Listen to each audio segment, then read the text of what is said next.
राघव ने दीवार चढ़कर मशीन का शॉक वेव वाला बटन अब प्रेस कर दिया था। बटन प्रेस करते ही मशीन इतनी तेज वाइब्रेट होने लगी कि राघव को खुद का हाथ बटन पर से हटाना पड़ गया। कुछ मोमेंट्स बाद मशीन में से कुछ अजीब सी तरंगे निकलने लगी थी।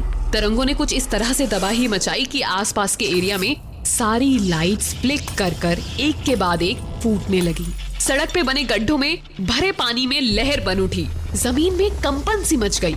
ये सब देखकर राघव भी हक्का बक्का हो गया था। उसे समझ नहीं आ रहा था कि क्या हो रहा है, लेकिन उसे कहीं ना कहीं ये जरूर महसूस हो रहा था कि जो भी हो रहा था वो शायद अच्छा ही हो रहा था। पूरा एरिया एकदम से कुछ पल के लिए शांत हो गया और फिर एक दबी आवाज आई, बूम। सारे ज़ॉम्बीज़ अब सहम उठे थे, मानो जैसे कि उनका दिमाग अगर होता तो सुन्न पड़ गया होता। कुछ ज़ॉम्बीज़ ने घबराते हुए यहाँ वहां भागना शुरू कर दिया था। कुछ जोर जोर से चिल्ला और कुर्रा रहे थे। दूसरी तरफ दूर खड़ी काया ये सब देख खुद भी कंफ्यूज थी। एक अजीब सी घटना उसके साथ भी घटी थी। हुआ यूं था कि शॉक वेव्स की वजह से ज़ॉम्बीज़ को इतनी ज्यादा परेशानी हो रही थी कि वो काया के पास घुटनों के बल बैठ गए थे और रोने जैसी चीखें निकालने लगे थे, मानो जैसे कह रहे हो, मत करो ये सब, बंद करो ये आवाज, बहुत दर्द हो रहा है। वो ज़ॉम्बीज़ कहीं ना कहीं काया में अपना मसीहा खोजने की कोशिश कर रहे थे। वैसे उन वेव से राघव और काया को ज्यादा कोई असर नहीं हो रहा था। उन दोनों को बस जरा सा अनईजीनेस फील हो रहा था, लेकिन इधर वेव्स की इंटेंसिटी बढ़ती जा रही थी और साथ में ज़ॉम्बीज़ का दर्द भी। राघव वही दीवार पर बैठा था और काया खुद की ही जगह चिपकी हुई खड़ी थी, लेकिन ज़ॉम्बीज़ की इतनी संख्या होने की वजह से वो दोनों एक दूसरे को नहीं देख पा रहे थे। हालांकि काया को जरूर अंदाजा हो गया था कि राघव वहीं कहीं ऊपर बैठा हुआ था। कुछ मोमेंट्स में ही वेव्स की इंटेंसिटी अब पीक पर थी। अब जो होने वाला था वो काया और राघव का देखा हुआ अब तक का सबसे भयानक मंजर था। सारे ज़ॉम्बीज़ के सर का साइज एकदम से बढ़ने लगा। देखने में ऐसा लग रहा था कि जैसे कोई ट्यूमर एकदम से बढ़ता हुआ दिख रहा हो और अंदर नीले रंग का करंट दौड़ रहा हो। पहले से बिगड़े हुए डरावने चेहरे अब और ज्यादा खौफनाक लग रहे थे। उन सब ज़ॉम्बीज़ के सर का साइज 3 से 4 गुना बढ़कर रुक गया और एक अजीब सन्नाटा छा गया। रोते चिल्लाते गुर्राते ज़ॉम्बीज़ शांत हो गए। लाइट्स फ्लिक करना बंद हो गई। गड्ढों में पानी की लहर उठनी भी बंद हो गई। राघव और काया भी कुछ समझ नहीं पा रहे थे कि तभी काया के पास डरे सहमे ज़ॉम्बीज़ में से एक ज़ॉम्बी उठ खड़ा हुआ और वो उस पर वार ही करने वाला था कि उसका सर जोर से फटा, बूम। इसके पहले कि काया कुछ रिएक्ट करती, देखते ही देखते एक के बाद एक सारे ज़ॉम्बीज़ का सर जोर जोर से फटने लगा। देखने को चीथड़े भी नहीं बचे, बचा तो बस सिर्फ खून ही खून। पूरी सड़क पर खून की लहर उमड़ आई। पूरा एरिया एक अजीब सा बदबू की गिरफ्त में आ गया। उसी में काया ने भी खून से नहा लिया और बस अपनी हथेली से खुद के चेहरे को साफ करने लगी।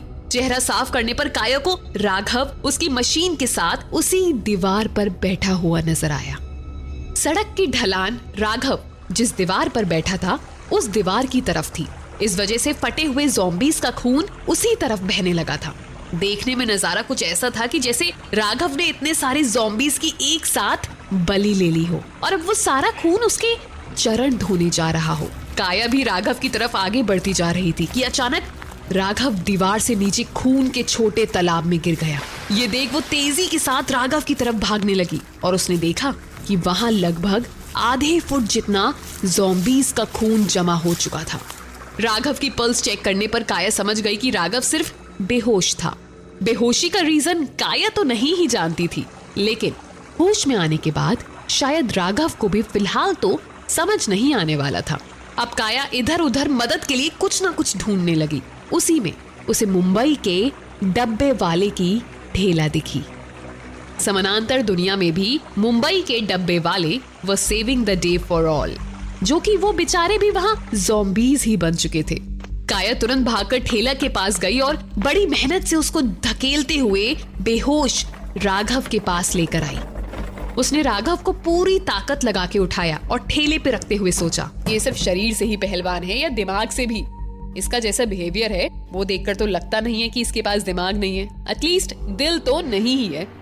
सोचते ही सोचते वो उदास भी हो गई कि वो कहाँ किस दुनिया में आ गई थी, जिस दुनिया में सिर्फ राक्षस ही घूम रहे थे और जो एक इंसान उसे दिखा भी, वो भी उसका साथ देने के लिए रेडी नहीं था। राघव कद में 6 फीट 3 इंच और काठी में ऑलमोस्ट 80 किलो वजन जितना था। राघव का शरीर काफी वेल बिल्ट था, एक बेसिक रिसर्चर की फिटनेस से बिल्कुल उल्टा। राघव को हर मामले में ऑर्गेनाइज्ड रहना पसंद था। काया ने भी अपने ख्यालों को शेक ऑफ किया और फिलहाल राघव और उसकी सिचुएशन पर फोकस करने लगी। ये सब थॉट से तो बाद में भी निपट लूंगी, अभी फिलहाल तो इस आदमी को सेफ जगह ले जाना होगा। सेफ जगह का सोचते ही उसके दिमाग में सिर्फ एक ही जगह का ख्याल आया और वो जगह थी जिम। काया ने सोचा उस जिम में आराम करने के लिए अच्छी खासी जगह थी और वहां जाकर चेक करने पर शायद कुछ बेसिक प्रोविजंस जैसे कि खाना, पानी और बाथरूम भी मिल जाए, और अगर लक ने साथ दिया तो कपड़े भी। रही बात ज़ॉम्बी की, तो उस बॉक्सर ज़ॉम्बी को तो हम दोनों ने पहले ही मार दिया था। नहीं, मैं भी क्या बोल रही हूँ, इसने नहीं मारा, मैंने मारा उसको। इसको क्रेडिट क्यों दूं भला, जब इसे कोई कदर ही नहीं है मेरी। काया ने राघव को इमीडिएटली ठेले पर लेटाया और फिर उसका ध्यान दीवार पर रखी राघव की मशीन पर गया। अब मशीन की वाइब्रेशंस काफी कम हो चुकी थी और काया ने दीवार पर चढ़कर राघव की मशीन को बड़ी केयर के साथ नीचे उतारा और वही ठेले पर राघव की साइड में रखा और फूड बैग भी संभाल कर रख दिया। काया प्रैक्टिकल होने के साथ साथ शारीरिक तौर पे भी काफी एक्टिव, फ्लेक्सिबल और एथलेटिक थी। ये सब के साथ काया बेतहाशा खूबसूरत थी। वो तो राघव जैसा ढीठ आदमी था कि उसका मन पहली नजर में ही काया पर नहीं आया। कोई दूसरा लड़का होता तो कब का ही पिघल गया होता। काया अब ठेले को धकेलते हुए जिम की तरफ आगे बढ़ चुकी थी। थोड़ा सा आगे जाने पर ठेला एक गड्ढे में लड़खड़ा गया और उस वजह से राघव की मशीन रोड पर बह रहे ज़ॉम्बीज़ के खून में जा गिरी। ये देखते ही काया बोल पड़ी, शिट, यार मशीन तो गीली हो गई। फिर भी उसने मशीन को उठाकर ठेले में रख लिया और इस बार बेहोश राघव का दाहिना हाथ मशीन पर सपोर्ट के लिए रख दिया। काया के लिए ये मामूली सा 3 किलोमीटर का फासला तय करना हद से ज्यादा मुश्किल हो रहा था।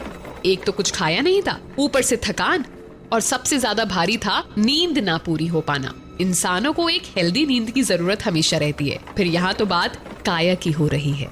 जैसे तैसे करके काया ने उस सड़क से जिम तक का फासला तय किया और फिर से बड़ी मेहनत करते हुए राघव के महाकाय शरीर को उठाकर जिम के फ्लोर तक पहुंचाया। बाहर आकर काया ने दाहिने हाथ में मशीन उठाई और बाएं में फूड का बैग। मशीन पर लगा ज़ॉम्बीज़ का खून मशीन पर से धीरे धीरे करके टपक रहा था। काया बॉक्सर ज़ॉम्बी की लाश के पास से जब गुजरी तब टपकते हुए खून की कुछ बूंदें ज़ॉम्बी के खुले हुए मुंह में गिर गई, लेकिन काया का ध्यान इस बात पर नहीं गया। वो सब कुछ सेट करके जिम के दरवाजे को अंदर से बंद करके वॉशरूम में गई। लकीली काया को वॉशरूम में कुछ फीमेल कपड़े भी मिले। कपड़े काया की साइज से एक साइज बड़े थे, लेकिन something is better than nothing. काया की खुशी का ठिकाना नहीं रहा। उसने देखा कि शावर भी वर्क कर रहा था और उसमें से एक गुनगुना पानी आ रहा था। काया आज ऑलमोस्ट 11 दिन बाद नहा रही थी। बाहर राघव भी होश में आ चुका था और उठ खड़ा हुआ था। जब उसने इधर उधर देखा तो उसे कोई आवाज आ रही थी और वो उसी आवाज का पीछा करते करते बाथरूम में जा घुसा जहां काया नहा रही थी। राघव चुपचाप नहा रही काया को देखे जा रहा था। काया ने भी नहाकर शावर बंद किया और जैसे ही पीछे मुड़ा तो डर के मारे वही चिपक गई और जब होश आया तो देखा कि खून में लथपथ राघव सामने खड़ा था। फिर गुस्सा होते हुए बोली, ओ बेशरम, दिख नहीं रहा कि मैं नहा रही हूँ? और जब कोई नहाता है तो देखा नहीं जाता। लेकिन राघव ने कुछ नहीं कहा, बस घूरता रहा। इसी वजह से काया फिर बोल पड़ी, अब ऐसे घूर क्यों रहे हो? कभी लड़की नहीं देखी क्या? जाओ यहाँ से। राघव चुपचाप वापस बाहर चला गया।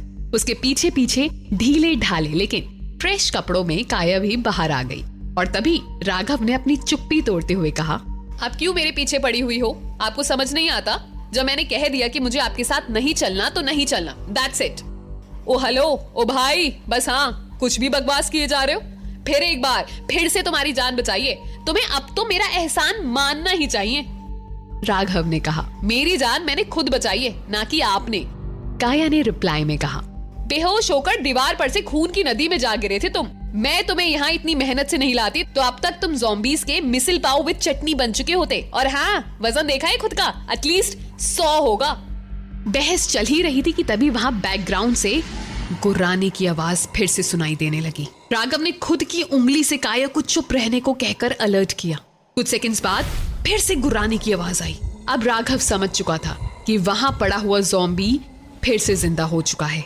काया भी खुद के मुंह पर हाथ रख आंखें बड़ी करके ज़ॉम्बी को देखने लगी। ज़ॉम्बी पलक झपकते ही उठ खड़ा हुआ और उठकर एक ही जगह खड़ा झूमता रहा। राघव और काया की घबराहट का अब कोई ठिकाना नहीं था, लेकिन आश्चर्यचकित करने वाली बात ये थी कि ज़ॉम्बी भी इस बार काया और राघव पर कोई हमला नहीं कर रहा था और ना ही उनकी तरफ बढ़ रहा था।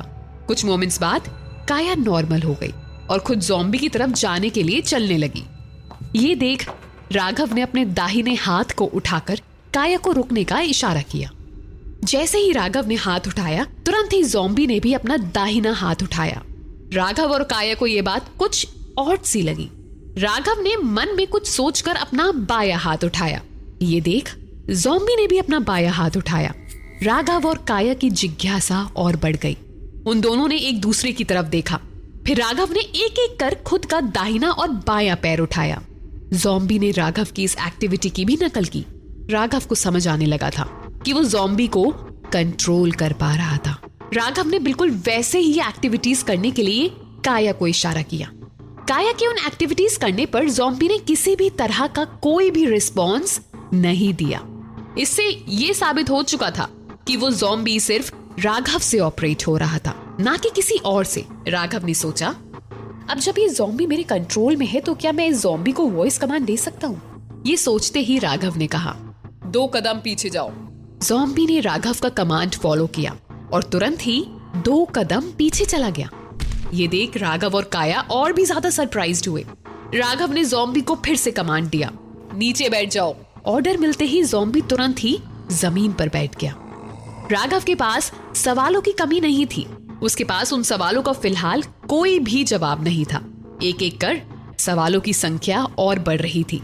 इस कयामत की दुनिया के बाहर, नॉर्मल दुनिया में किसी घने जंगल के बहुत डीप में एक रिसर्च फैसिलिटी में 3 रिसर्चर्स एक दूसरे से कुछ डिस्कस कर रहे थे। वो एक्सपेरिमेंट के फेल होने को लेकर बहुत ही ज्यादा टेंशन में थे। उनमें से एक रिसर्चर ने कहा, इस बार हमें लास्ट वार्निंग दी गई थी और इस बार हमने कोई कसर भी नहीं छोड़ी थी। सारे कैलकुलेशंस और उनके बेसिस पर सारे अनुकरण परफेक्ट थे। कहाँ गलती हुई कुछ समझ नहीं आ रहा है। राइटर सर इस बार हमें माफ नहीं करेंगे। रिसर्च फैसिलिटी में ग्लास से बने 8 फीट के कैप्सूल्स में अजीब अजीब तरह के क्रिएचर्स दिखाई दे रहे थे, मानो कि जैसे उस दुनिया के ज़ॉम्बीज यहीं पर मैन्युफैक्चर हो रहे थे। रिसर्च फैसिलिटी इतनी एडवांस थी कि नॉर्मल इंसान उसकी कल्पना भी नहीं कर सकता था। उन रिसर्चर्स की बातचीत अभी चल ही रही थी, उतने में वहां एक वेल ग्रूम्ड इंसान आ पहुंचा। उन तीनों रिसर्चर्स का ध्यान अपनी तरफ खींचते हुए वो अपने सूट के सबसे निचले बटन को खोलते हुए कहने लगा, कितनी प्रोग्रेस हुई। इस बार मुझे रिजल्ट्स चाहिए। The organisation needs the result this time. No excuses taken, non granted. वो ही रिसर्चर घबराते हुए कहने लगा, sorry sir to have disappointed you. हम जानते हैं कि इस रिसर्च में बहुत सारे रिसोर्सेज यूज हो रहे हैं, लेकिन सर एक्सपेरिमेंट फिर से फेल हो गया। जैसे ही उस रिसर्चर ने फिर से वर्ड बोला, वो तुरंत ही जलकर राख हो गया। ये देख बाकी के 2 रिसर्चर्स इतना घबरा गए थे कि उन्होंने खुद के लैब कोट में रखी इंजेक्शन निकाली और खुद को लगाकर खुद की जान ले ली। राइटर ने हताश होकर खुद की गर्दन हिलाई और गुस्से से चिल्लाते हुए कहा, मैं प्रोजेक्ट जी को कामयाब करके रहूंगा। मैं प्रोजेक्ट जी को सारे वर्ल्ड में कामयाब करके रहूंगा।